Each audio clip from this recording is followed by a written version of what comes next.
No, I'm slashing his tires tomorrow because I don't get to go on the tour with you guys.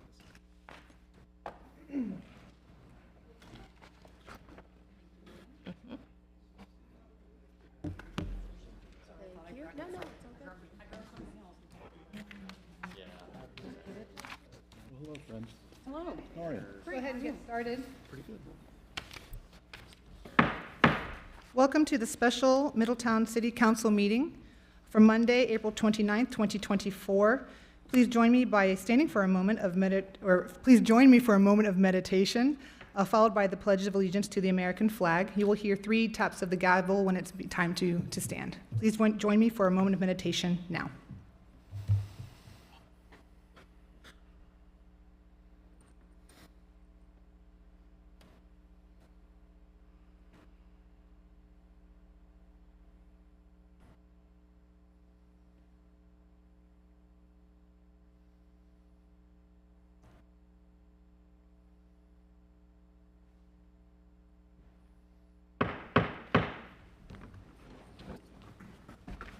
Pledge allegiance to the flag of the United States of America and to the republic for which it stands, one nation, under God, indivisible, with liberty and justice for all.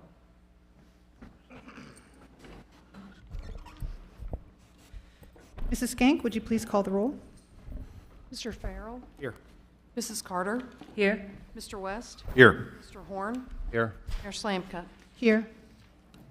Thank you. We need a motion to receive and file the special meeting documents, please. Motion. Is there a second? Second. Ms. Skank, please call the roll. Mrs. Carter? Yes. Mr. West? Yes. Mr. Horn? Yes. Mayor Slamka? Yes. Mr. Farrell? Yes. Thank you. So we're here tonight to discuss a resolution in regards to the additional assessment of the Miami Conservancy District, and to have a conversation about how Middletown sees this, what council is thinking, just to really have a work session and discuss. That said, City Manager Lawley, is there anything that you would like to start with this evening? Just to say that, as you said, this meeting's in regards to the readjustment of the appraisal of benefits by the Miami Conservancy District. The Miami Conservancy District has protected people, property, and communities for over 100 years. They protect 55 miles of levees, 5 large earthen dams that require diligent ongoing maintenance and repair.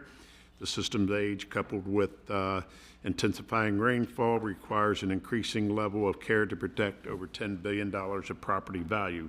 The Ohio Revised Code allows conservancy districts to perform a readjustment of the appraisal of benefits no more frequently than every 6 years.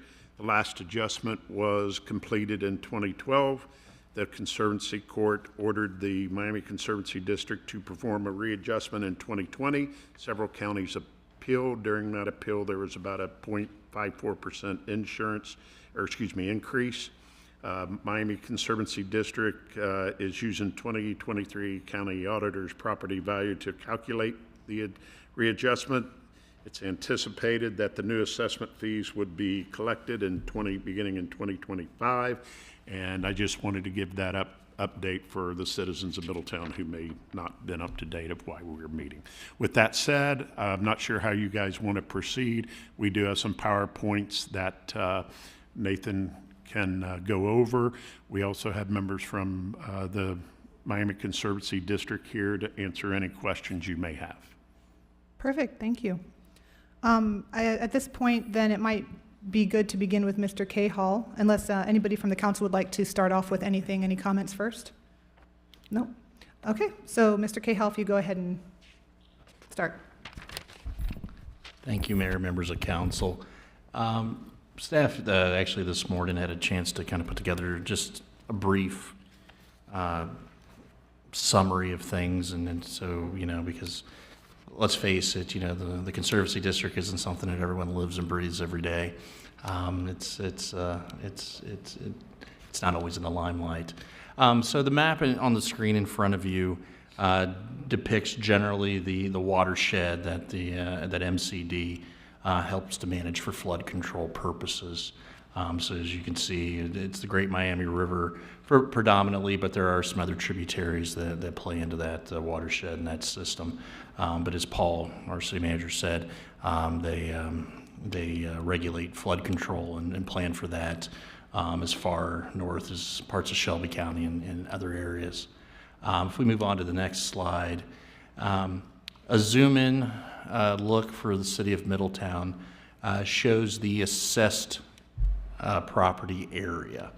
So on your screen, there's a salmon-colored area that is the what's called the full protection, or the primary protection area.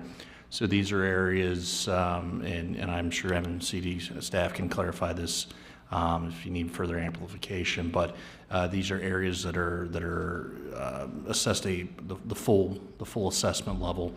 The areas shown in blue are those that are partial protected, and that's based on, okay, those areas are protected from flood issues based on just partially by the facilities that MCD maintains and operates.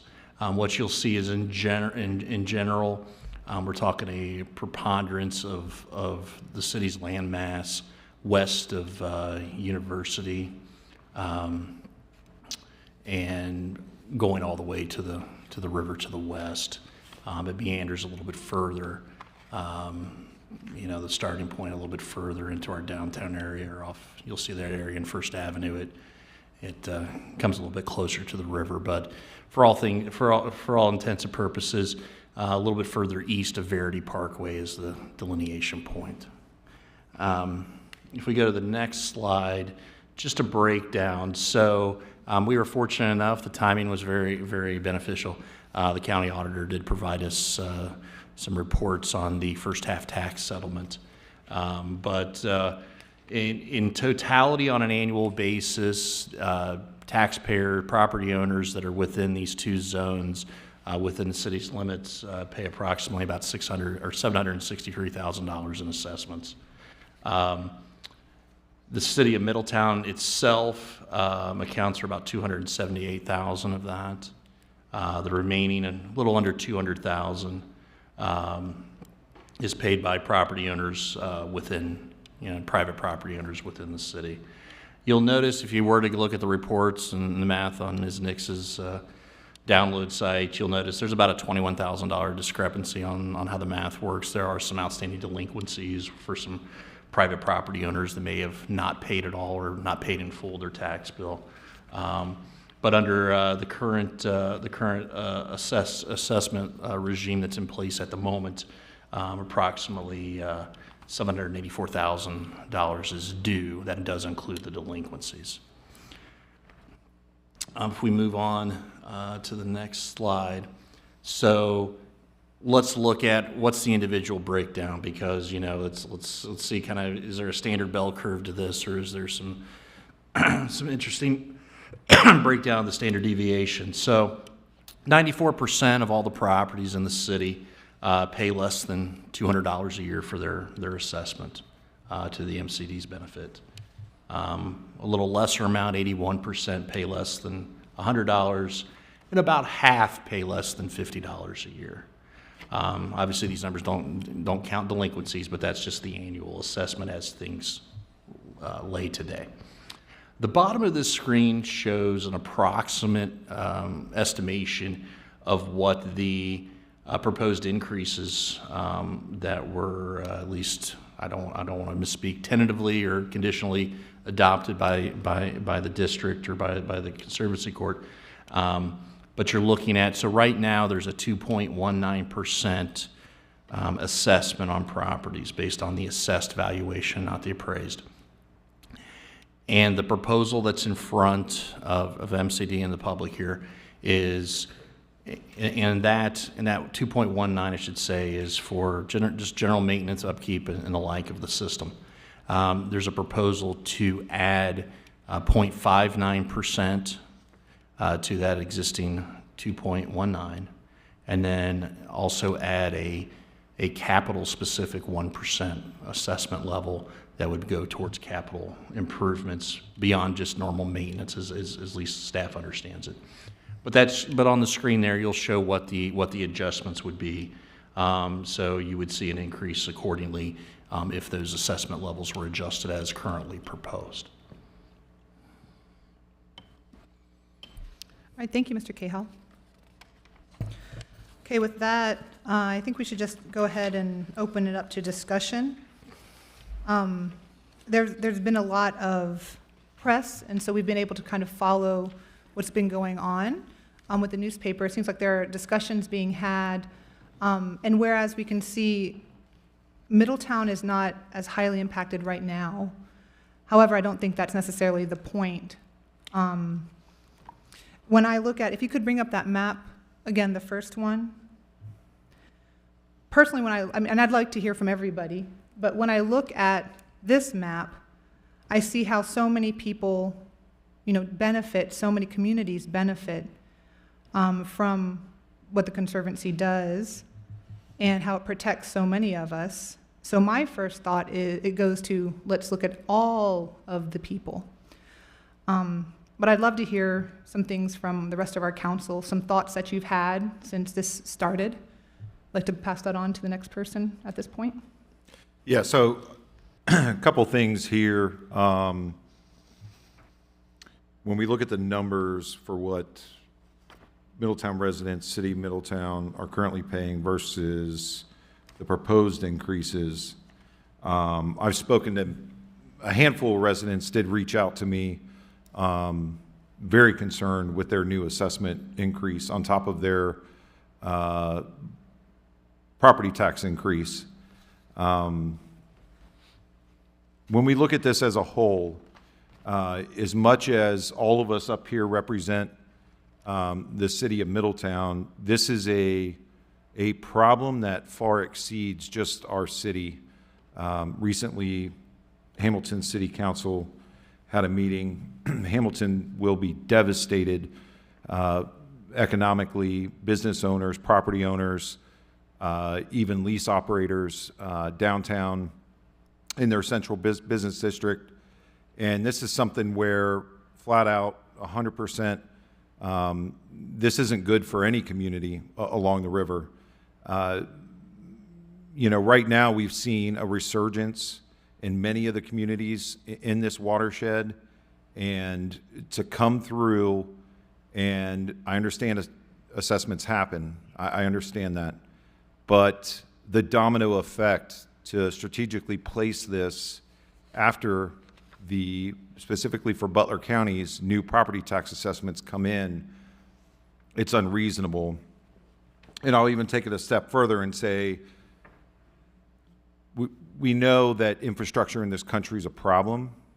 Our dams, our levees, our bridges. We essentially had decades where not a whole lot was done in this country. But I'm sorry, we can't put it on everybody all at once to fix everything all at once. The federal government does that to us every day. The state government does that to us every day. They come down here and they boast that they add hundreds of millions of dollars at the state level to the rainy day fund and then raise our property tax increases. The state's rainy day fund is maxed out. They've even increased the ceiling on the rainy day fund. So when we look at this just from the human perspective, at what point do we say enough is enough? My opinion on this, and I've worked in watersheds before. My degree's in environmental science. I've done freshwater work with EPA in the past. I understand a lot of the complexities with this, but to me, the system's broken. I know some state laws need to be rewritten and changed, but at the same point, if I'm sitting on this board, if I'm a part of MCD and I look at these proposed increases, how do we tell a homeowner or business owner, hey, the math is what it is, you're going to go up double, 10 times, 20 times, in some cases, what you're currently paying? To me, that's unacceptable. This isn't just a Middletown problem. This is a problem all along this watershed. Well, for some of us along this watershed, because not all these counties that we see are paying into it. So, again, I don't know if a lot of people in this room or people watching watched Hamilton's special meeting from a couple weeks ago, but a lot of great points were raised. And at this point, I think these assessments are completely unreasonable for our residents, our business owners. This is also going to negatively impact our ability from an economic development perspective.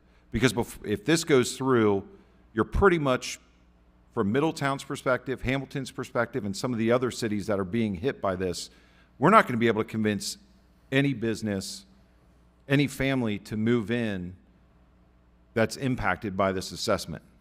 You can wipe out economic development. As many people in this town that say, oh, the east side, you know, that's not considered Middletown, that's where we're putting the arena. Well, guess what? That's where all the economic development's going to be. That's where all of our businesses are going to be.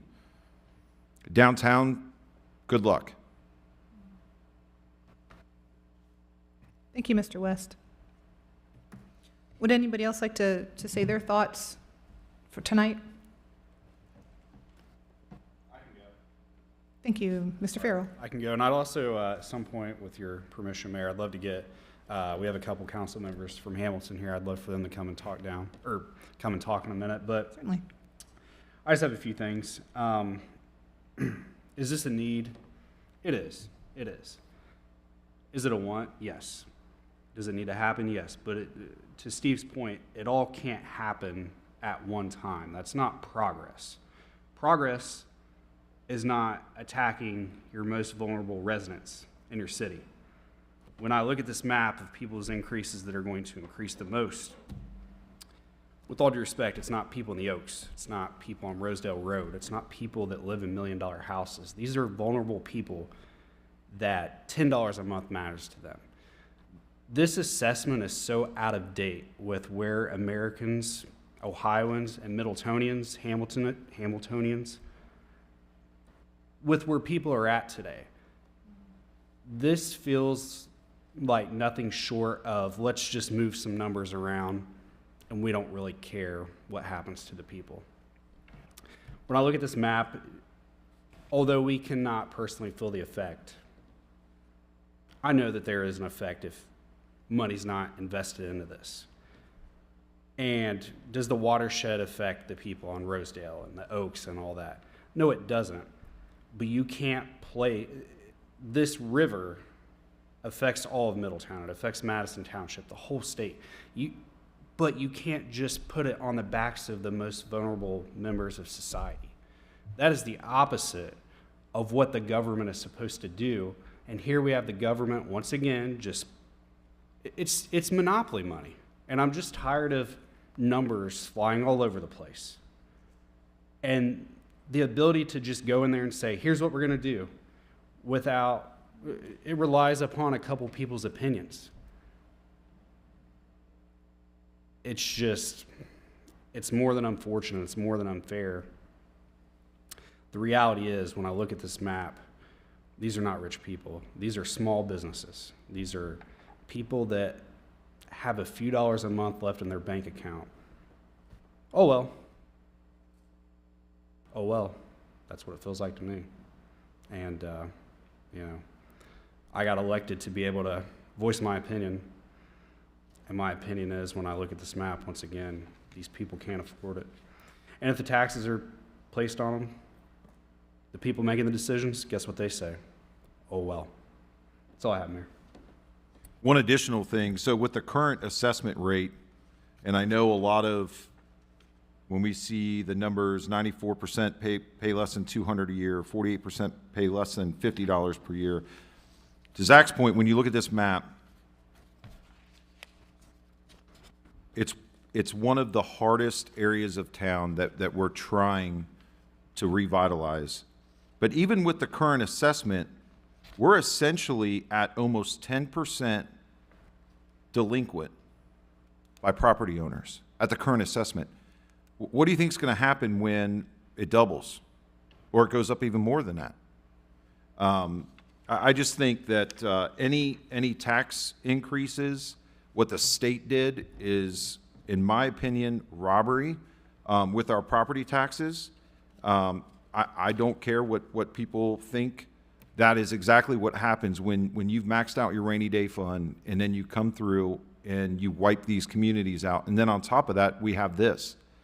it's unreal. We're already at a 10%, almost a 10% delinquency on people's properties. And to come in and say, well, it might only be $100 more a year, $200 more a year. If they're not paying where they're at now, they can't afford it. What else is going to slip? It's easy to say it's only $100 a year when $100 a year to you is not a big deal. The poverty rates in Middletown, what's the number? I think it's almost 70% of kids that go to public school live in poverty. So what do? We create more poverty. That's what the state's doing for us now. So congratulations.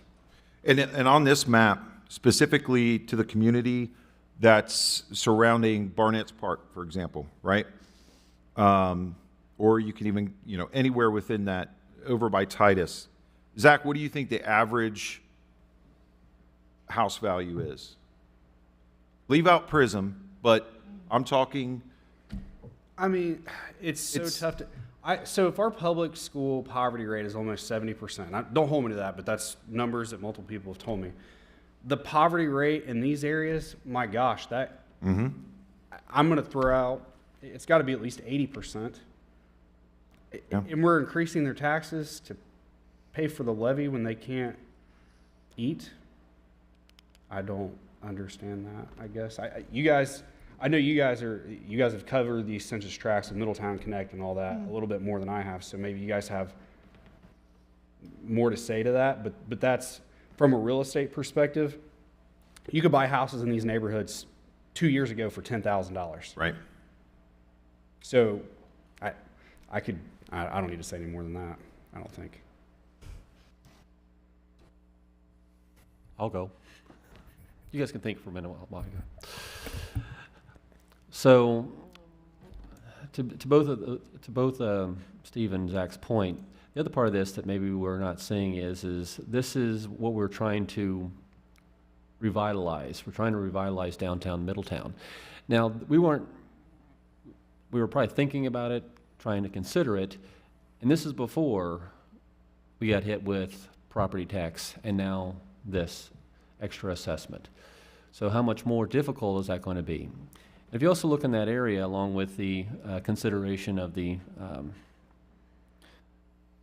folks that live in that area, this is the history of Middletown. A lot of those houses are 100, 200 years old, and we want to continue to have those. When you see like the flashbacks of all the houses in Middletown, you see a lot of these houses on Main Street, and they are the foundation of this city. And yes, those people who live there, but they probably can afford that. But it gets to a point where when is it too much? How much more can anyone bear with this? So it's just, it is asking too much to continue to stack, because we had one good year in real estate, and instead of assessing 3, they hit us with 1. And then I was like, oh, by the way, we haven't done an assessment since 12, so let's just do that and do it at the current values. This is going to make it very difficult, if almost impossible, to do something that we're trying to do now with increased revenue that they're asking for. And then the folks who live down there, that's why I brought out the point about some folks are going to have to go on payment plans, or they're going to have to go before a board to not get foreclosed on. It is sometimes hard when you're on a fixed income and you've expired, or you try to utilize every legal way to pay less tax, and then, oh, here's another $100, $50 a month that you just don't have. And sometimes it's not fair to ask someone, okay, you need to decide between your medication or paying your tax. That is not what people work their whole lives for. It's not fair, it's not right, and this area has affected those folks, it's affecting our history, and it's affecting our future. Thank you, Mr. Horn.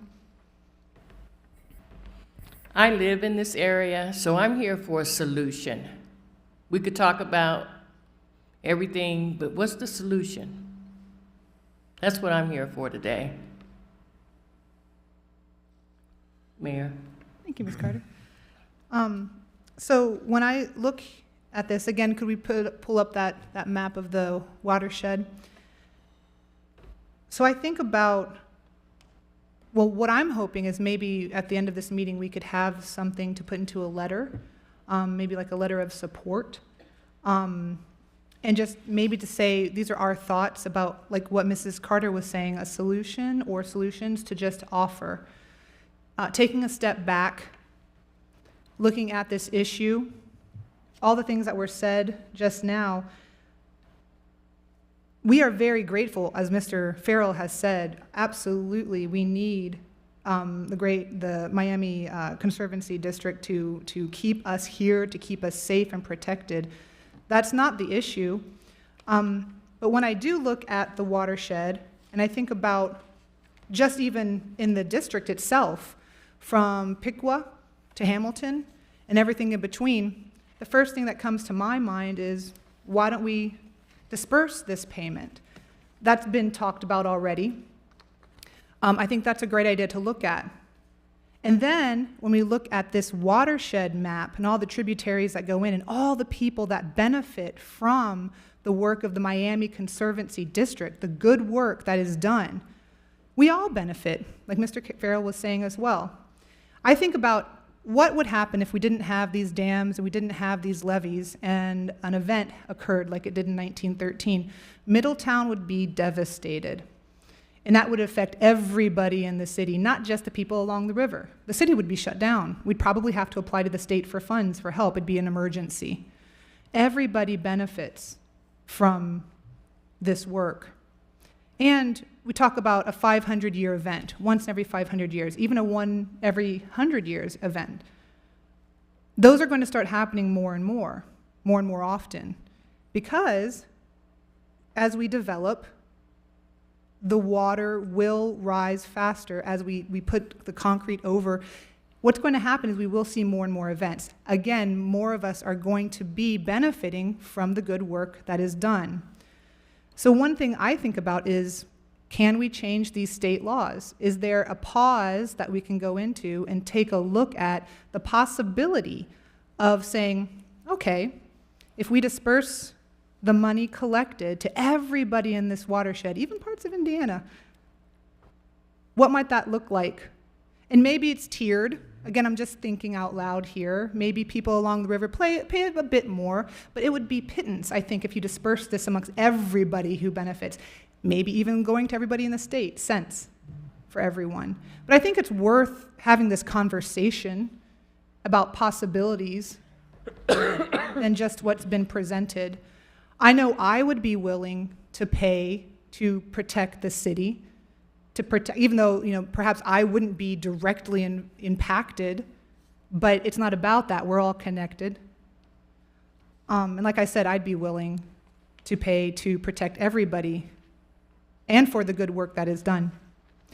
Mr. Cahall, I believe that you said it could possibly be a change at the state. Could we talk a little bit about what that could look like? I mean, I would defer to the law director. I mean, obviously, you've touched upon some things. Obviously, MCD, through the Conservancy Court and the like, there's a statutory regime for them to raise their revenue or have established their revenue stream. But I think what you're talking about definitely would require some consideration in Columbus. Mr. Yoder, would you like to add to anything? Just thinking out loud. Yeah, I mean, it's obviously an extraordinarily complex, difficult subject matter. In essence, you're getting into property owner rights, property owner benefits, property owner detriments, who ought to pay what, and what due process should be put in place before that all goes into effect. There's no, simple fix here of an easy red line, to a statute that's involved that goes, oh, here's the brilliant alternative formula to do it. Because, just as you, though perhaps not located in a directly affected area, would be willing to pay, there's plenty that might not. So the difficulty in figuring out a fair and equitable way is difficult. As I understand it, the current assessment process that's been put in place has been in place since like 1917. It's been going for a long time, and it's going to take a lot of work at the State House level to figure out what is perhaps a more beneficial, more equitable way to do it. I don't envy the MCD in terms of trying to figure this out. It's tough. In basic form, it's supposed to be, okay, what is your benefit that you receive on account of the work that they do? And that dictates how much you're supposed to pay. And then that's valued by appraisers, and they come forward and do that. I just think the net result of it is huge, given the facts that we have at hand.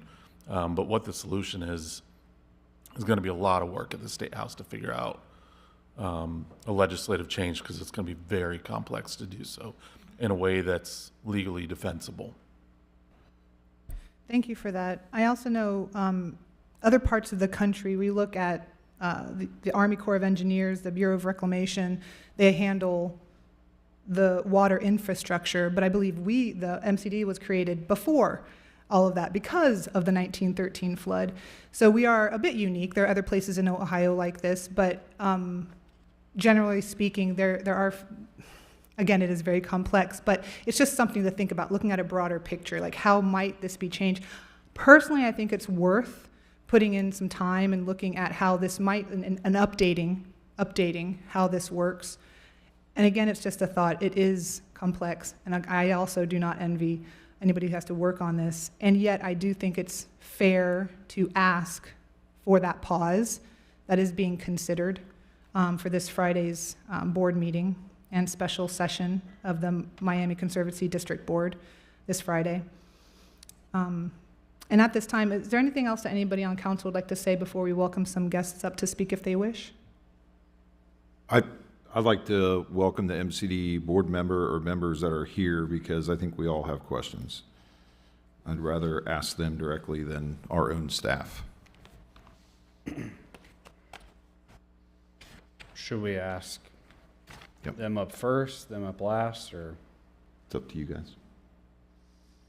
What would you prefer? It's however they want to go. If they want to come up and have what they want to say, and then if anybody else wants to speak, and then they can have a turn to kind of go back, I think that'd be good. We can absolutely do that. We can always just, yeah, exactly. They can always come back up. Would you like to come up? Yes, please. Just go ahead and say your full name for us, title. Thank you. Thank you. My name is Don O'Connor. I'm the chief engineer at the Miami Conservancy District. I really don't have much prepared as far to share. I'm here to answer questions, hopefully aid in the discussion, hopefully add some clarity to any confusion there might be. Before I start, I will say loud and clear that you all have been heard, that Hamilton has been heard, that our phones have been ringing off the hook. We've been getting hundreds and hundreds and hundreds of exceptions in the mail, and the exception is part of the process to go through to challenge the assessment on your property and how that's calculated. So and you may have read, if you've been reading in the paper, our general manager indicated that she will ask the board of directors on Friday to consider a pause in this process so we can address this. One thing I want to really emphasize is the historical amount of this work that is needed. Like it is, we are over 100 years old. I haven't heard any challenge saying we don't think work needs to be done. So we hear you there too. But it is the amount of work now, and the big chunk of that is the concrete work at the dams. And that concrete is over 100 years old. Those walls are 75 to 100 feet tall. We've started repairing those, and some of the deterioration in the concrete is over 2 feet thick. Chunks are falling off. And I'm the engineer, so I will try not to get into too much detail of all that unless y'all want to hear it. But that is very expensive work, and it is work that needs to be done. And we are struggling with how to pay for it. And that we are bothered by, especially in modern times, considering how much of this work and the cost of this over the whole history of the system has fallen on the local property owners right next to the river. Unfortunately, historically, and because we were founded and created before the federal government started to get involved in major flood protection, we did not have, there's not systems, good federal systems or state systems really set up for funding flood protection for grants and loans. So, the Mississippi floods in 1927, 1937, they had a lot of, the federal government stepped in there, and that started the design of how do you build and fund these systems that are regional and even national. So since there haven't been these funding sources outside of our local system and how it's set up, we have not had money to go get to help us. Now, in the last couple years, that's starting to change a little bit. Some of the federal infrastructure bill that was passed a year or two ago has much higher amounts of funding available for non-federal flood protection systems. So anytime that we've had an opportunity for those in the past, we've gone after them, and we are doing it now, and we will continue to do that.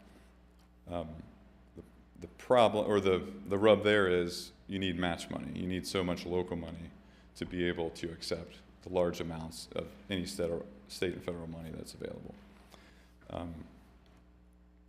So I can go more into that. I want to be sure not to put you all to sleep. One other thing before I turn over to questions that I'd like to mention is from the beginning, there's been emphasis of the founding fathers, if you will, of Miami Conservancy District, who were the business titans of the day in the region, Patterson, Deeds, Rentschler. They really wanted this to be fair, and they heard from their constituents at that time is they didn't want the big industries, that most of them were on the river at the time, to be not paying their fair share. So this formula was created, and that was created then, and we're still using now, was considered fair at the time. And the question now that we hear clearly, is that still fair today? Is that still the best way to do it in this environment and how things are funded these days? But that formula is and always has been applied to every property the same. So every property goes through the same formula. In all of the cities, there are things, the partial protection and full protection I can get into if you have questions about that. But the formula is the same applied across the board. That is, and the two main factors of that formula are what was the impact of the flood on that property in 1913? Was it 6 inches deep? Was it 20 feet deep? And what is the value of that property that's being protected? So those are the two big variables. So when we readjust, it is looking at those newer property values to update them in case a property has had a large increase in value or a property has had a large decrease in value. So we can only do that every 6 years. And again, there's a lot of details of why we're at 12 years at this point. But that was the intent, and that was why we do the readjustments, to try to make it fair. But I hear what's fair today, right? So I think that's why we're taking a pause, and we're going to propose taking a pause, and talk more into that, get more into that, and see if there's a better way to do it. I have a question about that pause as well, if I may. Mm-hmm. In the article, Ms. Loader said that she's going to be recommending a partial pause. What does that mean exactly? I don't know exactly the partial pause. So, and I'm the chief engineer. I have been in some discussions. I'm not in all the discussions with the board and with the general manager and with legal. But the things that I think are being considered are, do you just pause the readjustment of the benefits? And just pausing that would keep us with the 2012 property values in that formula. Or do you pause also the rates? Do you pause the addition of a capital assessment? Do you pause the increase in the maintenance assessment? So there's multiple parts of that formula that I think could be paused, but then I'm hesitating because that state law is very thick, it's very complex, and very specific at times. And there are checks in there where, one person can't say, we're going to do it this way, or one city can't say, we're not going to participate, we're going to do it this way. So long answer that I don't know exactly what the partial pause means. Yeah, that's why earlier I stated this isn't just a Middletown issue. I think every city that's being impacted by this, we all have to be on the same page.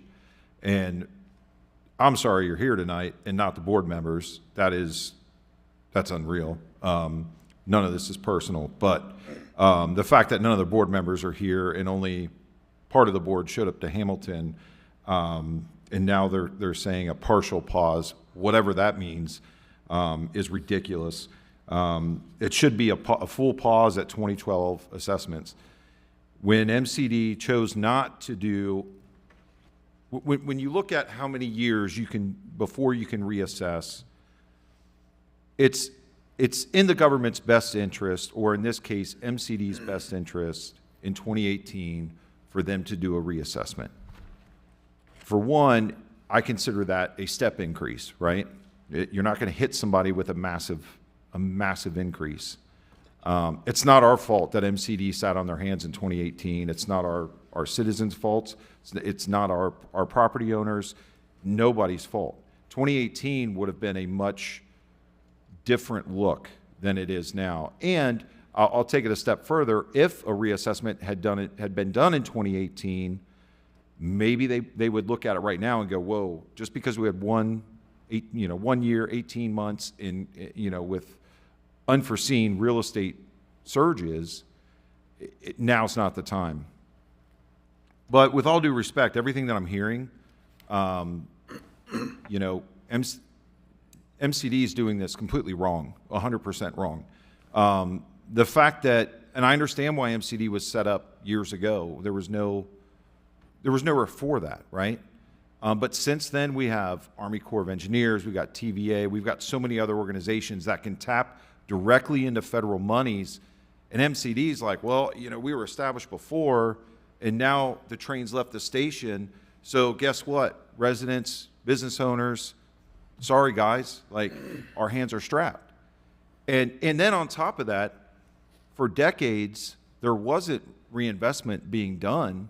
So, I mean, when we look at concrete that's 100 years old, 80 years old, 70 years old,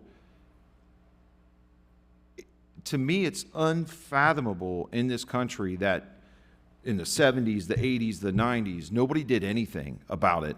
And then on top of that, when you have an opportunity in 2018 to say, hey, what's the difference between 100-year-old concrete versus 106-year-old concrete? In my opinion, not a whole lot. Not a whole lot. So 2018, they chose not to do a reassessment, and now we have the perfect storm. We have the perfect storm, and this is MCD's fault. This is their fault 100%. To me, the lack of communication from the board members, they're not here tonight. The lack of action in the past, all of this right now, and now we're hearing it's going to be a partial pause. I don't trust it. MCD's not working. Everything that I'm hearing, MCD is not working. It's not a federal program. So why should we get screwed just because MCD is not a federal program? It doesn't make any sense to me.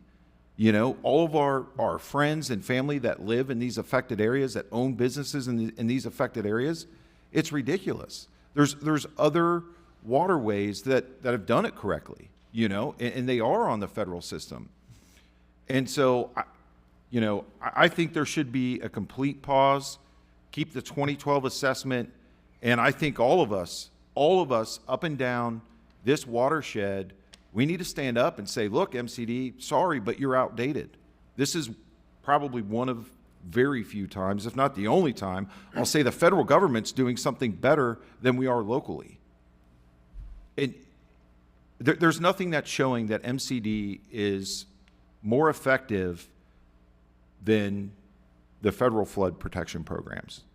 And I understand, I'm not arguing that a lot of these need to be repaired, even replaced, but it's and I tried to take a step back when we first heard a month ago or 6 weeks ago, whatever it was, and take a step back and look. And through research, I'm like, why do we even have MCD? Why do we have them? There's federal programs out there that are doing it, and it's not burdening these families that live, you know, in 70, 80, $90,000 homes that were once 3 years ago worth half that. And I get it, and a lot of people are like, well, it's only $50 more a year. Well, the residents I've talked to, that's an exorbitant amount of money. And so I look at this entire program, this entire plan, and at this point, I think it's above MCD at this point. I mean, if we defer maintenance for that many years, or even replacing some of that existing infrastructure, because some of it, you know, like you stated, is beyond maintenance, that to me is mismanagement. That, you know, I'm not saying it's your fault. You haven't been there 100 years, but MCD as a whole, it's complete mismanagement, and now they're going to try and slap the people that are working right now and living in these communities with decades worth of repair, replacement, upgrades, and it's just completely unfair. I mean, you know, we see it down in Cincinnati, the bridge going 71 and 75 going over the Ohio River. You know, the Brent Spence Bridge, that was deferred for years. And now the federal government's stepping in because it's going to cost $1 billion or whatever. Who knows what it is now? We just call it inflation at a zero, you know? And it's ridiculous. This right here, and this is, you answered all of my initial questions. Because when we look at state resources, federal resources, your hands are pretty much strapped. I know a lot are match dollars, but not being a federal program, you're never going to get in the halls of DC to say, hey, what about this? What about that? Meanwhile, down at Lake Cumberland, when they had their dam issue and they had to go through and basically drain the lake, what was that, 12 years ago, 10 years ago? Army Corps of Engineers. It was no issue down there. You know, Uncle Sam came in, all right, we're going to do the repair, we're going to do this, we're going to do this. Cool, awesome, great.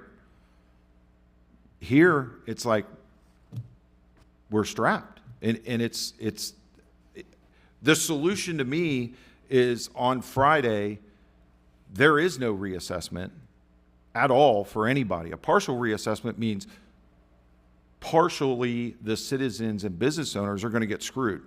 And the ones that are going to get screwed are going to be the ones that then it's going to be a whole thing. I think it needs to be a full pause, and I wish the board members were here. It's ridiculous that they're not. It's absolutely ridiculous. They put you in a very bad spot. Thank you, I think I'm going to go to Hamilton on Friday because this is crazy. This is crazy. Mayor, I have a couple questions. Certainly, please. Oh, I'm sorry, go ahead. Could I just address a few things there? As far as the maintenance and capital improvements since the beginning of the system, there was a lull in that first 40 years or so. The system being built with local dollars bonds were taken out to pay for it, and then the properties that are protected paid it back over about 30 years. And after being built new with earth and concrete, you know, underground pipes in that first 40 years, there's not a whole lot to do as far as capital improvements and heavy maintenance. We do have a list of all the capital work that has been done in our history. Previous chief engineer put that together. There has been a significant work done. The concrete specifically, in the 1970s, we refaced all the walls at all 5 dams. So there's 4 walls at each dam. We jackhammered off the loose deteriorated concrete and sprayed called shotcrete on top of it. So about 50 years old, we did that major work, and now we're 50 years after that. So that shotcrete is what's falling off now in chunks. So I just wanted to say that we have been doing capital work, and then the last 22 years, I believe, we had an assessment called the Dam Safety Initiative. So we found we're always looking at new science and new improvements, and saw that there was a risk of seepage going under our dams and causing them to fail. So we spent a little over $20 million in the last 20 years to address that. That was the highest risk possible failure. That was cheaper than this concrete work. One other thing was as far as federal money and the federal system. One of the reasons when there has been federal money available for flood protection for dams or levees to improve them, it's since it hasn't been very much, it's historically been given to the highest risk issues. So a dam, has an imminent failure, has to be drained, or a dam did failure, they fail to go in and fix it. One of the reasons we have not been successful in getting money is because our system has been maintained better than most of the federal systems. Army Corps of Engineers will not take on any non-federal dams. Any dams that were not built by them or not built with money they provided. So even if, at least at this point, even if we wanted the Corps to take over our dams, our infrastructure, they would not do that. And I believe that is because they're overloaded with all the stuff they have. They're not able to keep all of their system in as good a condition as we've been able to keep ours in to this point. But we're at that time with that concrete that is that big dollar amount that I'm with you. We need to figure out a more effective way to pay for it. But I wanted to give a little bit of that background because I don't think it's been said that I think we've been very good stewards of it. We can always get better, right? There's definitely mistakes we've made. From me personally, you can hear that I'm committed, have been, and will be, continue to be committed to do better, always find ways to be more efficient, always find help.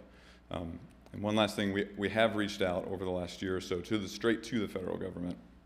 There are some other flood protection systems in the country that get money straight from the federal government without going through the Army Corps. So we're trying to figure that out also.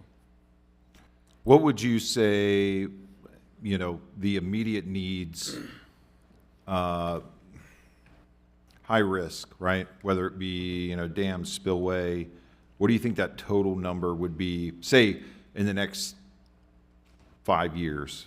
Right. Like if your highest risk, tier 1. Mm-hmm. What do you think that dollar amount would be?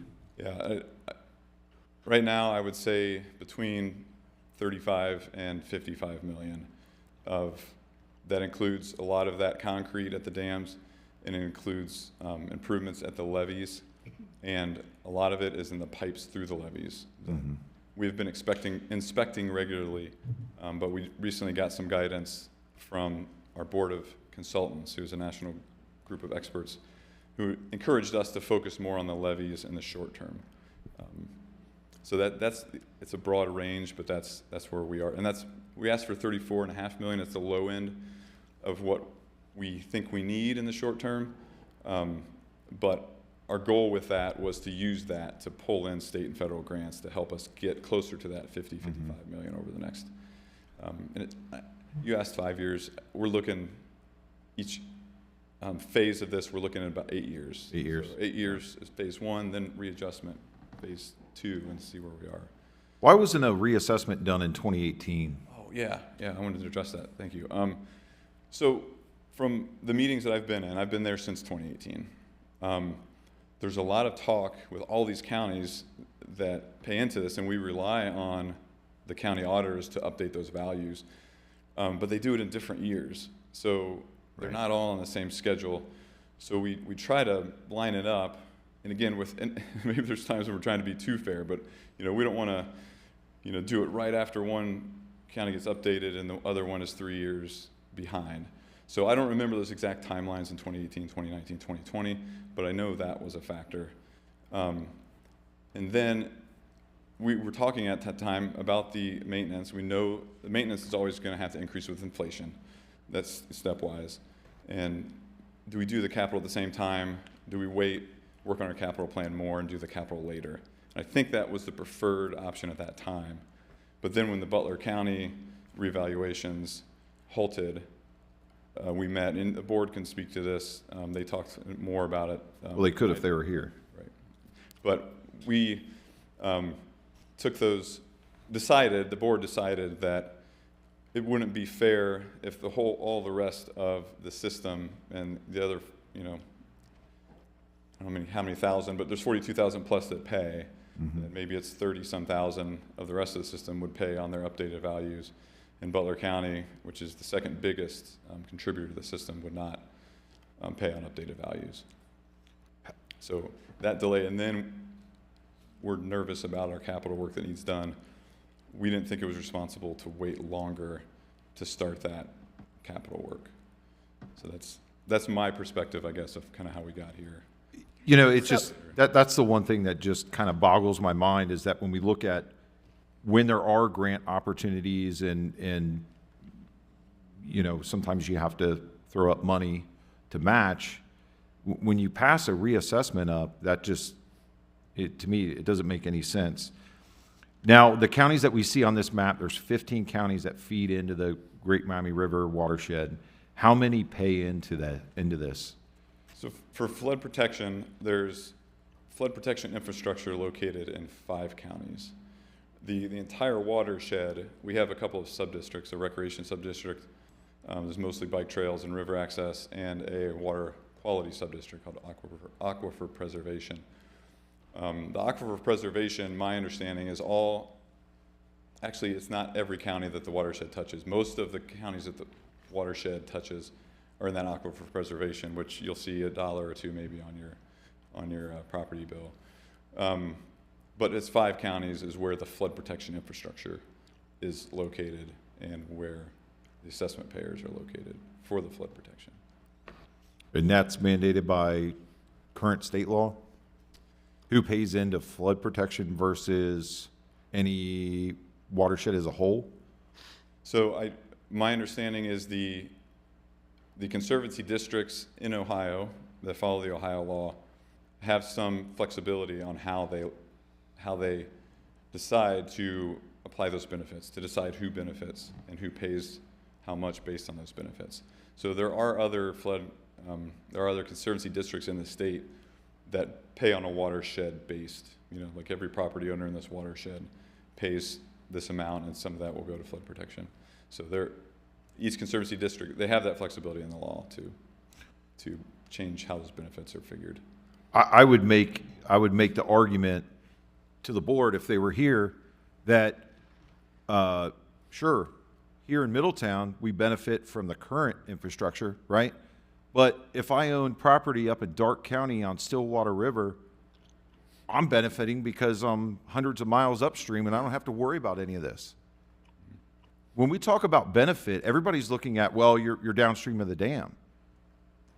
No, I mean, everybody benefits from this. Just because you're upstream, but you're still in the watershed, you're still a beneficiary on this. To me, the entire theory and thought process, the equations that were established, everything's outdated. I mean, everybody's a beneficiary on this. I'd argue if you're upstream, you're living life. You're living life. If you're up in Logan County, if you're in Shelby County, you're like, MCD what? You know, I mean, you're hundreds of miles up from any of this, but it all travels downstream. And so I just think a lot of this needs to be changed. It needs to be a complete pause. I don't trust a partial pause, especially when there's not a board member here to say specifically what a partial pause means. That to me right there, that sounds like big government, and that's not what we're here to discuss. Real quick, one interesting thing, the upstream communities when the system were built were the ones that loudly protested against it. There's 35,000 acres of land upstream of the 5 dams that MCD has rights on to flood, and most of that is farmland, and that was and is still primarily agricultural communities. So in those footprints, those property owners can still have their fields flooded if we get that big event.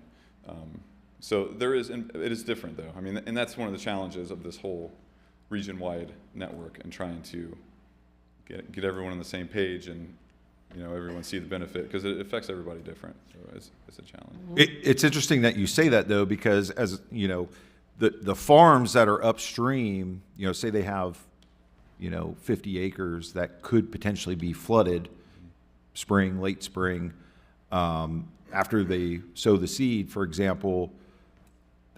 That I would argue that a lot of those farmers, if they have crops being destroyed, guess who steps in and helps them out? Federal government. The federal government steps in and says, oh, you've had X amount devastated, then there's state and federal money there to compensate them. So I just look at this as a whole and I'm like, man, you know, especially here in Butler County, like we're right in the middle where everything's hitting us. And again, I mean, I can't say it enough. The meeting from 2 weeks ago in Hamilton, that's why none of the board members are here. That's why. You know, maybe somebody's on travel, but all of them couldn't make it, not one of them. That's why. Our two colleagues up there are the reason why none of the board members are here, and I'd argue that. Let me ask this. I'm interested in the Butler County portion, the Warren County portion. That's where we're at. Obviously, I want everybody to benefit. But of the $35 million capital expenses that we have that are an immediate need, what percentage of that is in Butler and Warren County that's going to affect us directly? I don't know that answer. I don't have the specifics by county and by community yet. Okay. Our capital plan as it stands now is early in the development. There are some critical analysis that are going on right now that's really going to help us dial in on levee locations and levee locations that need work. So once we have that information, we'll be able to answer a little more specifically on what would be done in each community. So let me ask this. So from what I just heard, you don't exactly know where the money's going, but yet you're needing the money. Is that what you just said? Yeah, so just with capital plans in general, they're always going to change. They always change depending. But how's an on what immediate need information. going to change, though? So the main thing we're looking for from the analysis on the levee that would affect, you know, the pipes and the embankments that might need that need improved would be what locations to do first. Like, what's the highest risk? So that's How do you define a high-risk area? yeah. So there's three parts to that. It's the probability that a flood event is going to affect that infrastructure, the likelihood that that infrastructure could fail, and then the consequences of that failure.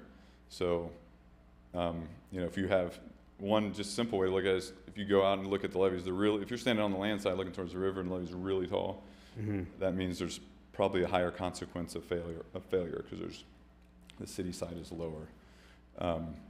But we don't want to we don't want to wait too long to get started. But we also don't want to spend the money when we're this close, you know, spend the money in the wrong place, especially with limited resources. If we find out in 6 months that this area would have been the higher risk place, we should have spent it there. So really, it's all high risk because I guess I'm just confused. I mean, it's not fair for you to be here. I'm sorry for That's part of my spot you're job. in. I'm fine with But the whole high risk thing, you basically, I don't buy it after what you just said. I'm sorry. I'm just going to be frank with you because you're just saying, well, you're not really sure where it's at. If it's all high risk, then it's all high risk. But you just said that you haven't really determined that. So I mean, it's just kind of talking in circles to me right now, to be honest with you. I'm mostly interested in knowing what our citizens are paying for.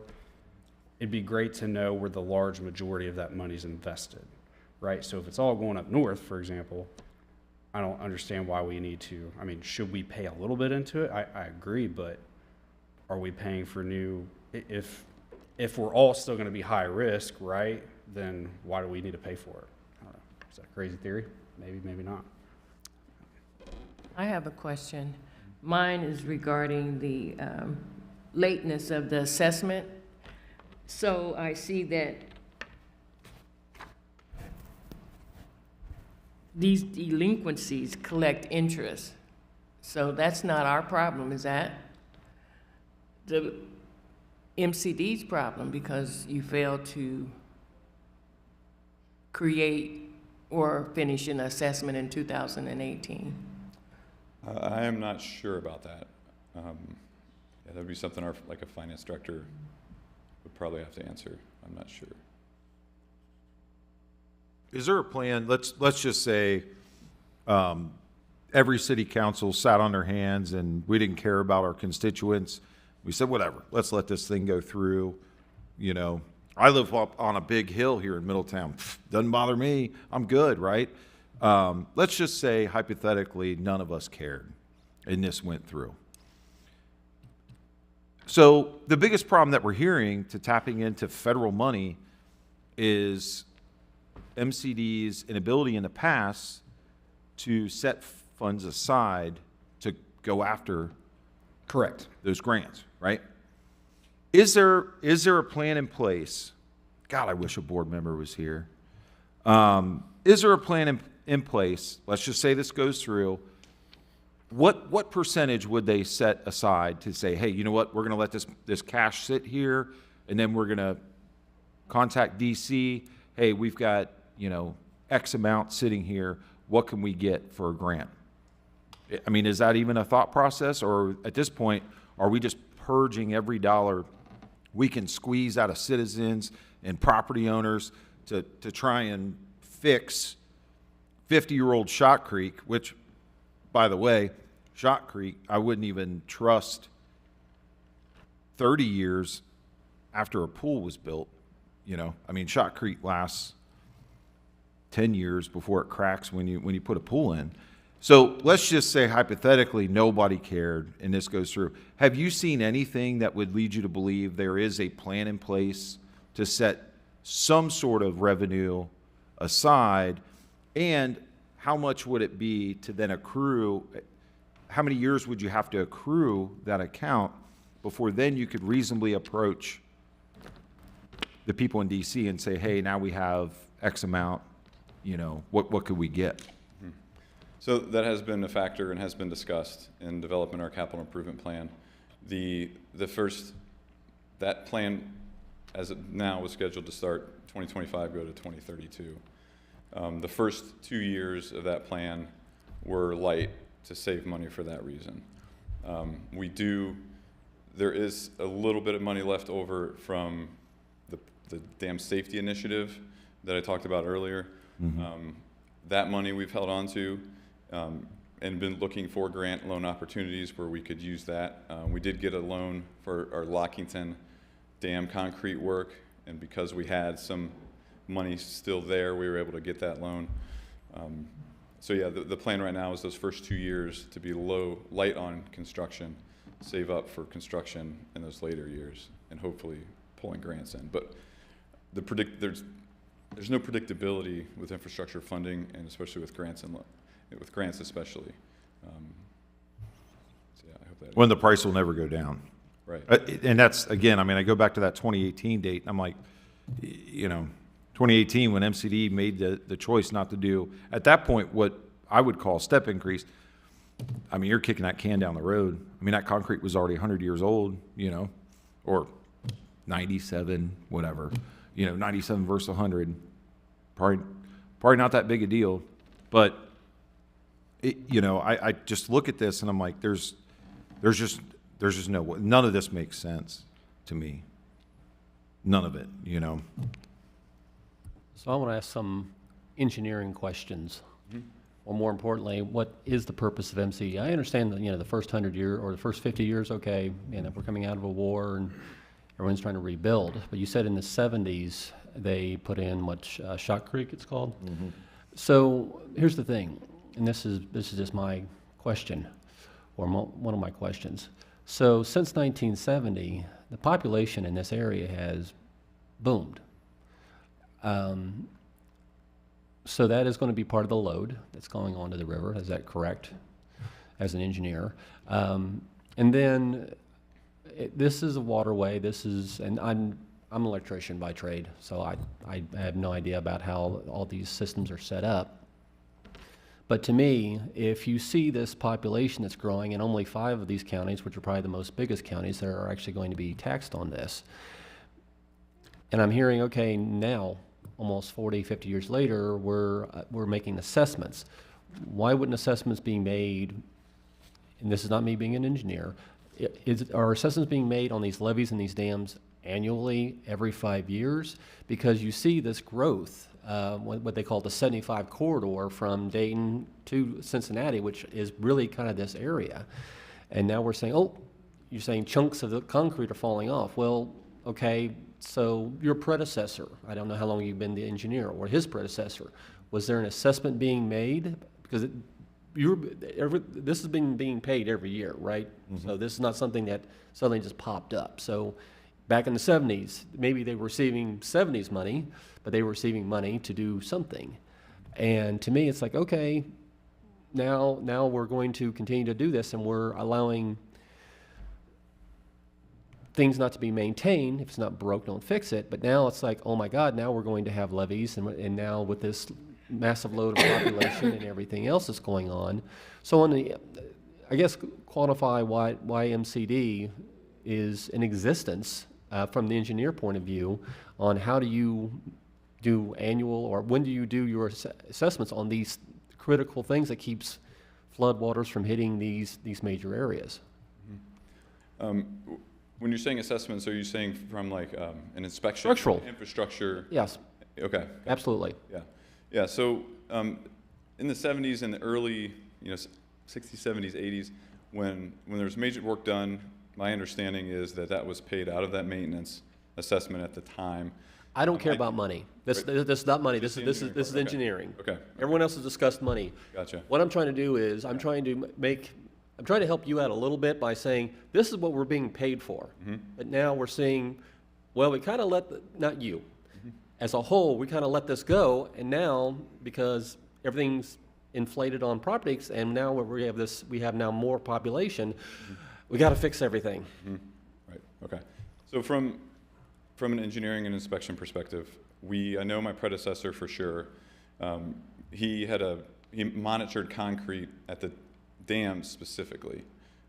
So we have good record of where concrete has been deteriorated, where we've seen pieces fall off, and some of that is okay because our walls are at the top 3 feet wide, at the bottom they're 40 feet wide.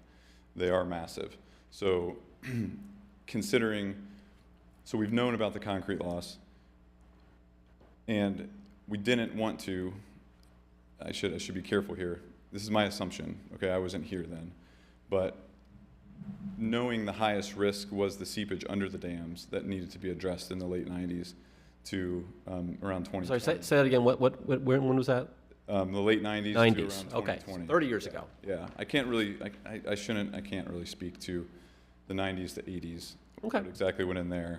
I know about the 70s because we looked back at records before doing our new concrete work at the dams. So I know there was analysis. We do regular inspection of all of our infrastructure. Again, we have for the last 20 years, I'm confident in talking to my predecessor. And we have made decisions on what to do when based on what the higher risk was. So even though the concrete walls were losing thickness, that was not seen as high of a risk as the dams, and as the under seepage of the dams, and we didn't want to. Again, I think they did not want to put that all on the assessment payers at once if the concrete could wait a little while. So that answers your question. That's, at least with the dams, has kind of got us to this point. But do you see my point? So now you're saying, and that this is not it's not a congressional judicial hearing, know that, but we have situations in our city. It's like, okay, this has been going on since the 90s. And we knew about this since the 90s. And then we don't do something about it, and then again, in the 90s, your predecessor could have went to the federal government. During the 90s, we had the .com, so the country was actually in a non-recession situation, and they had a friendly group that might have actually gave them some money to help out. So that's the concern of, okay, what are we paying for? And we don't know. And now we got to fix everything because it's been sitting around before you, and now it's at almost the cataclysmic level because we have this load of population that's going to continue to grow because we want to grow. Hamilton wants to grow. Dayton's going to continue to grow. But you have to be a good steward of making sure that these structures, as an engineer, are going to hold for 20 or 30 years. So then your person who succeeds you has something to answer to when this comes up again. So that's just my point on the engineering side on how this is being maintained, and we're hearing that it's not being maintained as well as it could have been. Yeah, I frankly, personally don't know the answer to that question, if it, in the 70s, 80s, 90s, if it was done as well as it could have been or not. But Water under the again, bridge, unintended. Right. we're continuous improvement, and what can we do? Let's not kick the can further down the road if that was done in the past. Can I ask a question just to follow up with what Mr. Horn was saying? You had mentioned regular inspections have been done over the last 20 years. How often are those regular inspections done? So it's different for different pieces of infrastructure. The dams are inspected every 5 years by the Ohio Department of Natural Resources, and they have regulatory authority over the dams in Ohio, so they do those inspections. We have weekly inspections at our dams. We have a caretaker, full-time caretaker at each one of our dams in each one of our cities, and they are boots on the ground. They're mowing the grass. They're looking for rodent burrows. They're looking for maintenance issues, erosion. So they have weekly logs they fill out, and if they see any issues on the dams, they let us know. Same in the cities. So 5 years for the dams. The levees, my understanding has been a little more inconsistent. We did inspect them all in 2019. It finished inspection in 2019. That's a little bigger task because we have 55 miles and people got to walk both slopes and the top and check a lot of things. But I'd have to look to say how often those have been. You know the last one before 2019? I don't off the top of my head. And then our floodgates and that are on the storm sewers, they're in the levee, and the storm sewer pipes associated with those floodgates we inspect on an annual basis. We exercise all of them, perform regular maintenance, and fill out an inspection log of every one. Thank you, Mr. O'Connor. I have one more question for you. So the percentage increase of, I don't have the exact number in front of me on residents, businesses, et cetera. Where did the evaluation step increase percentage come from that you guys decided to increase? Yeah, it was a long process with multiple consultants involved and a lot on the financial side that I wasn't involved in a lot of detail with. Sure, yeah. But we did hire an outside consultant.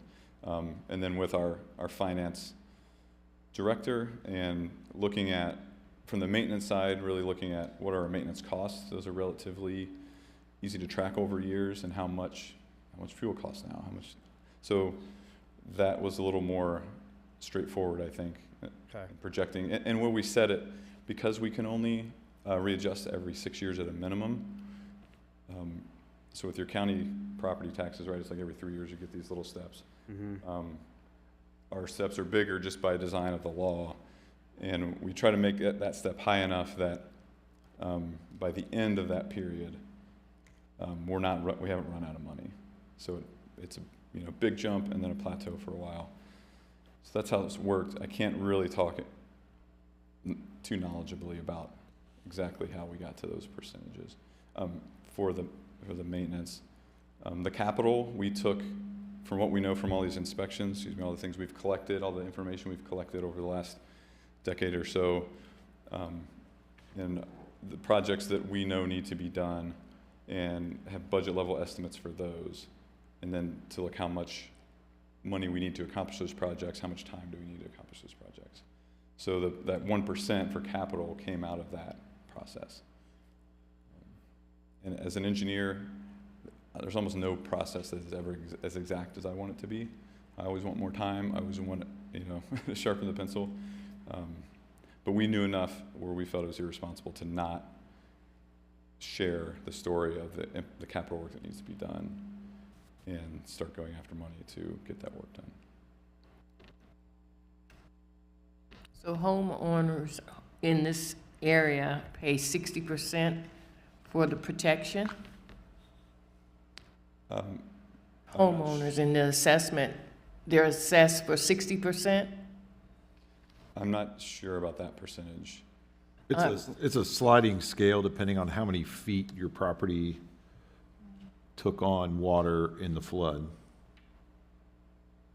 That is correct. So you have different, which is actually, that's another debate, is there's several residents that I've talked to have argued that their assessment came back and it said, hey, your property took on 10 feet of water, in the flood, and they somehow have, documentation or pictures to show that it was much less than 10 feet.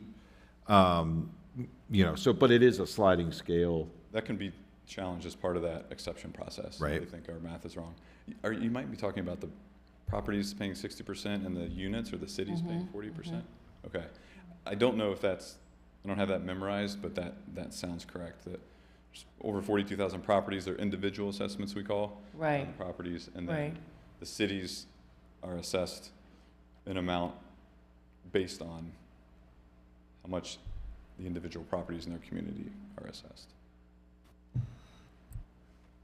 Are there any further questions for Mr. O'Connor at this time? That's all I have. I just had another question. So we know that in 2018, there was no assessment done. The last one was 2012, but there were other years that they didn't do an assessment. Do you know what the other years were in like recent times from like 2000 on? So this would be the 7th readjustment. So 6 have happened before. We do have the exact years. I don't have them memorized, but they have been. My memory is that they have been more recent. Like I think the first one might have been in the 60s, and then from the 80s to 2020 is when the other 5 were in that era, I think. But we can get you that data, the specifics of that. Well, the board could if they were here. So, I mean, that just goes back to my point. I mean, and it's not, it's wild. Because, whenever we look at ticking time bomb infrastructures, if you aren't constantly doing small incremental increases, leveraging what liquid cash flow you have to pursue grant money, that's not an organization that you really want to be in charge of something like this. I mean, it's almost like the Brent Spence Bridge and the Great Miami River are in the same situation now, and it's not against you, but it's just really disheartening. I mean, when you look back and you see, for so many years there was mild activity when we know like all of this is aging and it's getting worse and getting worse. And it's not like, it's much different, like you said, maintaining a dam versus, if we're looking at other types of infrastructure, railways, bridges, things like that, highways, Can I interrupt you real quick? I think the disappointing part, I think of where you're trying to go, is when you look at highways and you look at infrastructure supports there, you have the federal government bailing you out, and you have the state, which is rich, according to politicians that have came in here and bragged about it. But then when we have waterways locally, the citizens are the ones paying for it, and not the rich citizens, it's the citizens that are struggling. Mm-hmm. So why is this the only thing that it's amazing to me. It's not really a question, but when an agency has the ability to say, okay, this is the amount of money we want, and then you ask what the fix is and how specifically it's going to be laid out, and they say, well, we don't exactly know the answer to that. I don't know. Wow. Anyways, I don't know. I think that's why I wanted to interrupt you, because I feel like that's what you were trying to say. I don't know. Yeah, I mean, like here in the city, I mean, we keep a pretty good track on, paving roads. I mean, we work with staff on that quite a bit. And, so we kind of know, okay, this is how many miles of road technically you have to pave per year to stay above. When Middletown was broke, we had to defer a lot of maintenance, and we passed a levy to pave a lot of our roads. But in this instance, it's like it's pigeonholed into, a small portion of society, and especially, some of the businesses that are trying to come to town, especially in Hamilton. We understand taxes are going to go up; they're never going to go down. But when they surge like this, I just don't know how, as a board member, you could look at this and go, well, this is just how the math works out. Too bad. There has to be the human factor in there. I mean, I would hope, and I'm sure you would, if you had, a home right there, and you it doesn't have to be a fancy house or anything, but a house that's worth a decent amount of money on the river, and you got this assessment, you'd be like, wait, what? And really what we're paying for is how many cycles of non-reassessments over the years you're kind of get hit with all at once, on top of the property tax increases. So, but no, I don't have anything else. I want to thank you for your time. Your board puts you in a difficult position, and with them not showing up tonight, I mean, I'd argue that they don't really care how Middletown feels. I'm sure they thought it would be similar to how the Hamilton City Council meeting went, but still, they sure as hell expect checks from our residents and our business owners and our property owners. They sure as hell could have came here. That's my whole thing. And I would argue that, Friday I'm going to go down to Hamilton, and I know they're going to go into executive session right away. I don't know if anybody's going to have a chance to speak, but I hope they give me a chance to speak, because it's a slap in the face, to everybody. But I thank you for your time, and you're, answering our questions. I know it's difficult. But at this point, I mean, if nobody else on council, I think I'd like to hear from our colleagues in Hamilton that came up Route 4. I have one other, just kind of want to confirm or verify something with you. Earlier, you had mentioned, we talked about the possibility of like maybe FEMA funds, federal funds, something like that. You had mentioned that one of the reasons why that doesn't happen is because the fact that the Army Corps of Engineers in particular did not build it. Therefore, they will not work it. And that is correct. That is, yes, the most recent knowledge I have, that is true. Okay. But there, For dams specifically. for dams specifically. But there still could be some conversations. And you also mentioned federal monies that need to have matches and things like that. A lot has been said, and again, I also want to thank you for your time. I think there are a lot of things for the board to discuss, important things, nuance as well. I hope they don't rush the conversation and actually take the time. Again, I'm thinking perhaps a letter of support from the council. Some of the things I'm hearing, we can go over again a little bit later. But thank you for your time. If there are no other questions for Mr. O'Connor? All right, thank you so much. Thank you.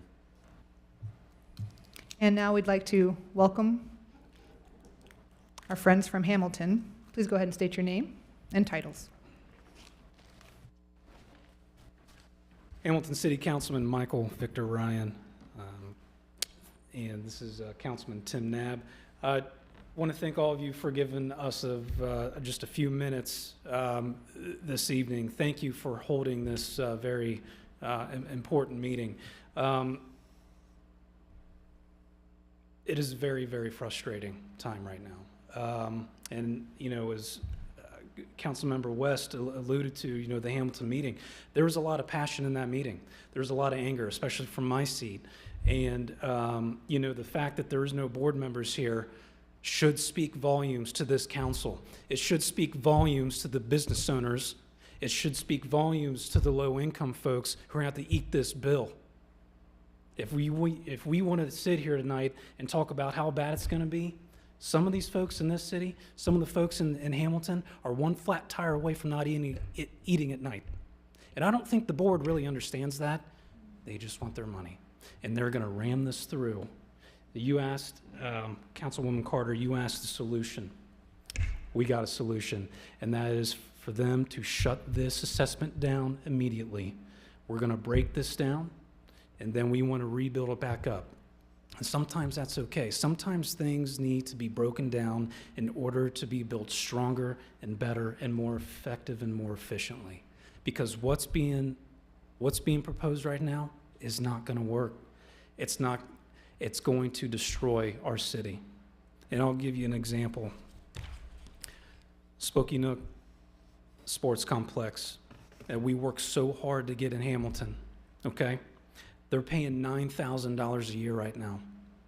MCD just gave them a bill for $477,000, and they got to pay that until the next assessment. There's no ceiling on this. When this is all said and done, the Nook could be paying over $1 million a year. That money is impacting a business. Here's another one. Markham Park Apartments, which holds a couple restaurants and small businesses. They were paying $860 a year. Now they're being billed for $60,000 a year. How in the world can they justify this? This is total madness. Total madness.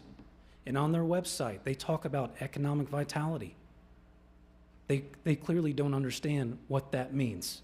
When you hand down numbers like this and hand down bills, this is going to have an adverse reaction on the local economy. This will shut down Hamilton. And this will also cause businesses not to relocate to the city. So looking ahead, as they're trying to do, we've already done that. 20 years from now, if this goes through, no businesses are going to come here.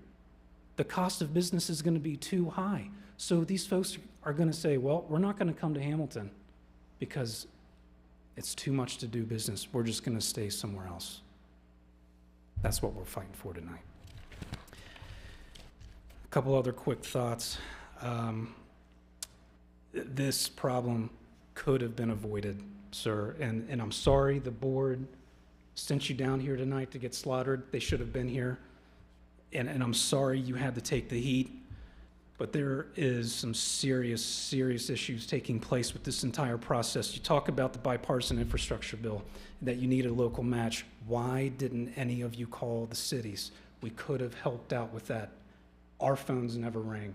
Nobody emailed us. There are millions and millions of dollars in the bipartisan infrastructure bill that we're taking advantage of, but had MCD just had the foresight and the common sense to call the cities that you swear to protect and serve, we could have helped you guys out with this. We do this all the time.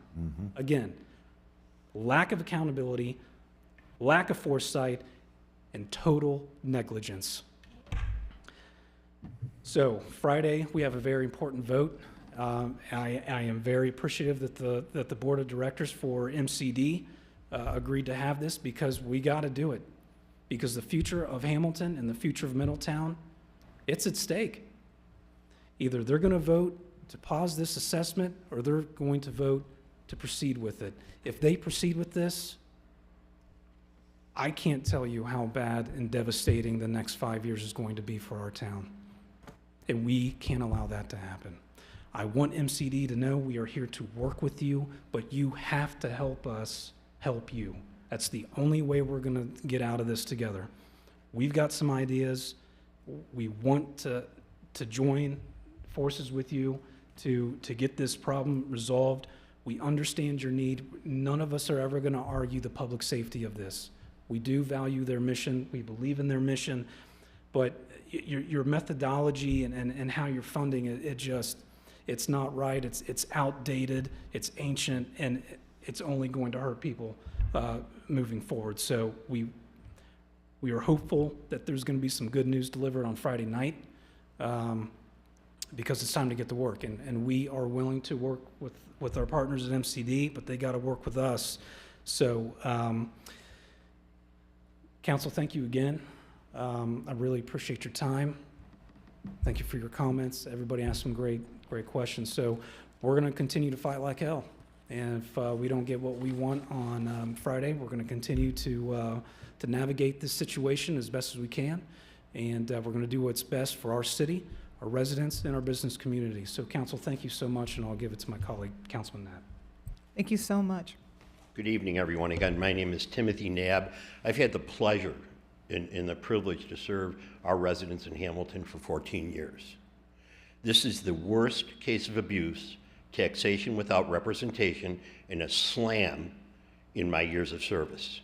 It's the worst case of abuse that we heard tonight in the assessments of only a handful of assessments over the 100 years of existence of the Conservancy that we all know is necessary. We all appreciate the values of what's delivered downstream from saving us from devastation.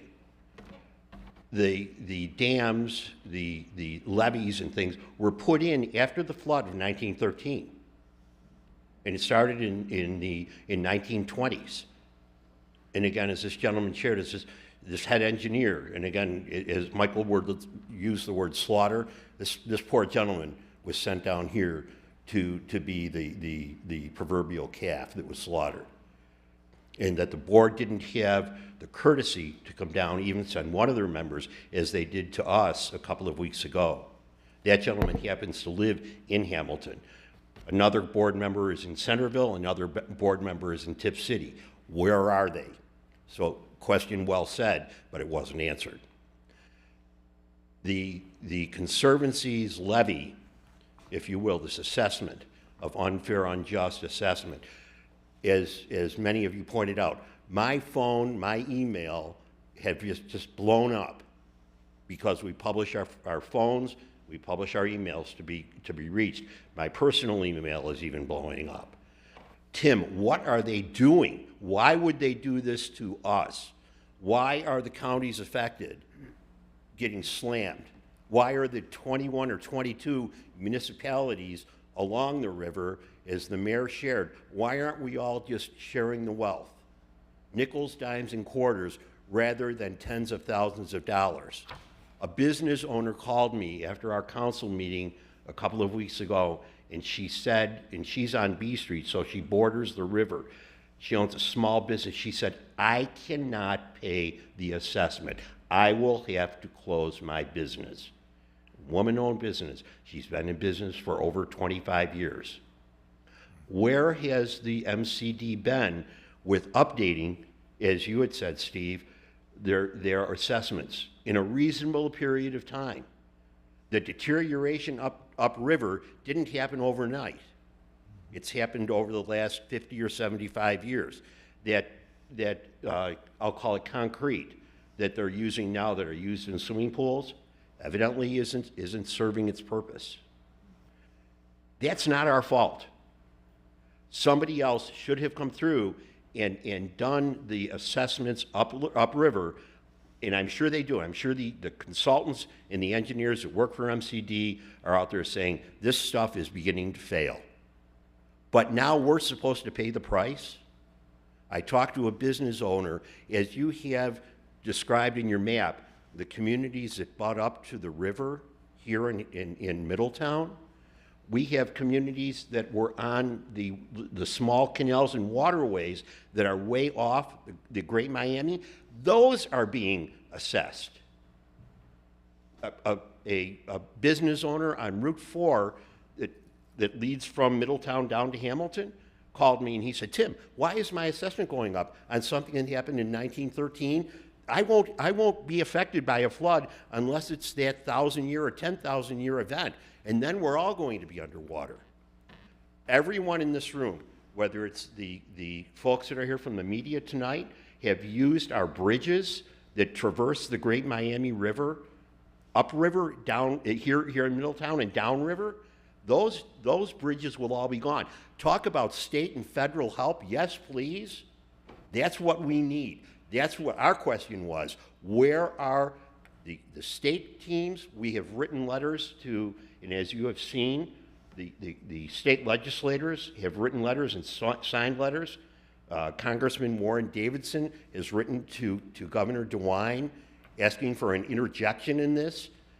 Not a if you will, the maybe the assessment, but no assessment. I sponsored a resolution that was read 2 weeks ago that asked for a 2-year moratorium. As a successful businessman, I could not run my business without a business plan. I said to Mr. Rentschler and to Director Lodar, this sounds like an idea. This does not sound like a plan. This was hatched, and we're supposed to pay an assessment that's going to last, as Michael said, for our new development, $150 million plus development in Hamilton, Spooky Nook, and Sam Byler's success, $9,000 today, $477,000 next year, and for 8 years to come. Really? His $200 hotel room a night at the Nook is going to have to go to $300 just to pay the new damn assessment? Really? Business people? So we're hopeful, and we all declined. Hamilton City Council declined to talk to the media this past week until we hear what the the Conservancy District is going to come back with on Friday. And we'll plan, we hope that they will go into a planned pause, a 2-year pause, for us to be able to sit down at the table with engineers, with people that make a difference, with people from the state and from the federal governments, to be able to assist us in the entire corridor of our wonderful river, and have all parties come to the table to come up with a devised plan, an accrual plan, to be able to have money set aside for hopefully no disaster, but to be able to repair the levees and the dams upstream that help protect us downstream. I cannot tell you how much Michael and I, the rest of Hamilton City Council, who know we're here visiting with you tonight to share the story of what we have been presented, what you have been presented with, and what it might mean to our communities in the future for development, economic growth, vitality, rebuilding our cities. We've been fortunate to be able to start that regrowth as you are here. But this would put a nail in the coffin or seal the coffin, and we will not have cities to be able to prosper in the future, be able to raise our families, for people to be able to come and recreate here as a destination city, as we hope Hamilton can be. And it is right now that we've got shovel-ready projects, and those business people are putting things on hold right now, waiting for the answer from this 3-person board who can make a difference, from the 9 judicial seats that govern and have the governance on that board, from the state of Ohio and Governor DeWine's office. We need your help. I hope they're listening tonight. Again, we thank you for your time. Thank you for the energy. We'll look forward to all next steps. Thank you so much.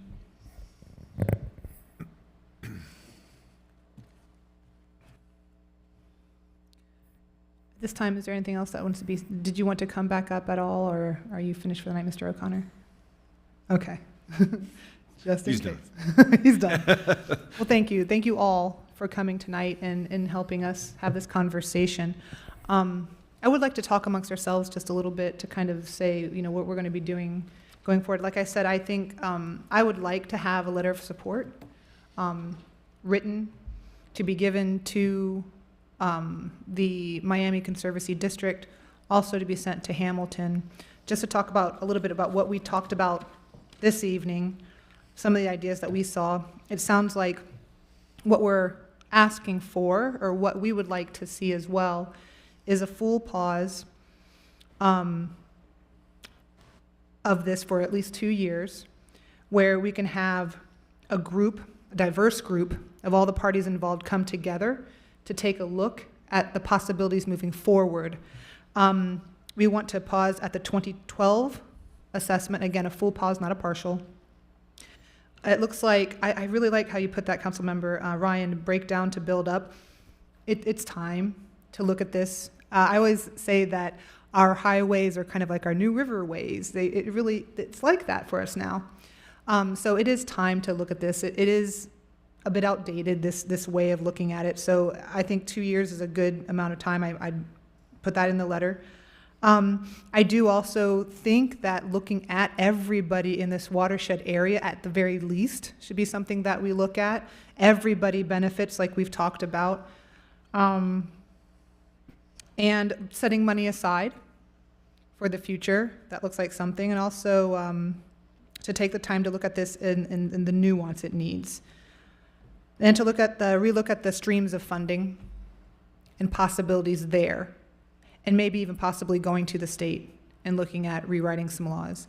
Is there anything else that at this time you'd like to see put into a letter? And how does that sound? Like, does a letter of support sound like something that we could do as a council? One additional thing, give them the address to this building so they know where to show up next time.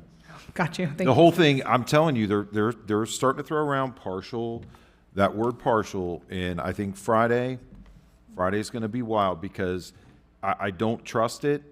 The other thing is too, our counterparts from Hamilton raised a good point. Where were they?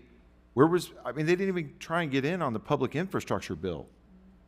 One of the largest bills that literally they could have a seat at the table, and they missed the bus on that. Why do we want them in charge of this? if they can't even tap into the largest resource available, why do we want them in charge of this? I mean, I would put in the letter, if you don't know how to manage it and you don't know what programs are out there to help you, then don't look for our cities to try and work with you. I would also, I would create some sort of escrow account or future looking forward money to prevent this from happening. An endowment kind of thing. Endowment of sorts, but you figure, like you said earlier, they bonded out the money originally for these, not bridges, but all the different things they have, right? So the citizens paid that off, and then we sort of just existed for a long time, and now that we're in supposedly times where all this work's needed done, we just crank up the rate to whatever we want. That needs to be prevented in the future. So that's my only thing. Max percentage increase threshold. Max percentage as well. Yep, we can put that in there. I mean, who knows? They may not even read the letter. I'd still like to write it and send a copy to Hamilton as well. I really appreciate everybody coming out tonight to have this conversation. It was a very important conversation to have. And really, honestly, in my opinion, and I will say this personally, let's say the assessment was just a couple dollars for everybody. I'd still want to relook at how this is done.